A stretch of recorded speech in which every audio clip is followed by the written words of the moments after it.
Welcome to Pindar Poetry. We hope you learned something new.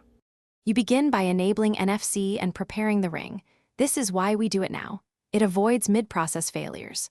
Open Settings, turn NFC on, then install NFC Tools or the Ringmaker app. Once done, grant location and storage permissions so the app can read and write tags. Make sure battery levels are above 20% on both devices. Low power can corrupt writes. Move quickly.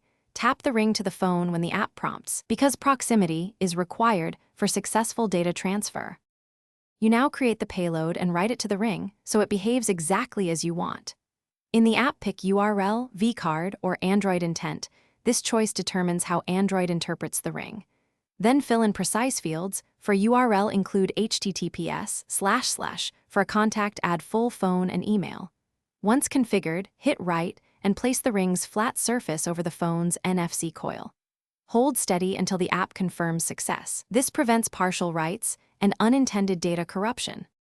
You finish by testing and adjusting because a final check ensures reliability. Lock the phone, then tap the ring to trigger the payload. Observe the action and make sure it matches your expectation. If nothing happens, reopen the app and attempt a rewrite. Reformat the tag only if necessary. Make sure NFC permissions remain granted and move the ring around the phone's coil. Antenna location varies by model. If issues persist, reboot the phone. That often restores NFC service and clears temporary errors. Thanks for watching. Consider subscribing if we helped you.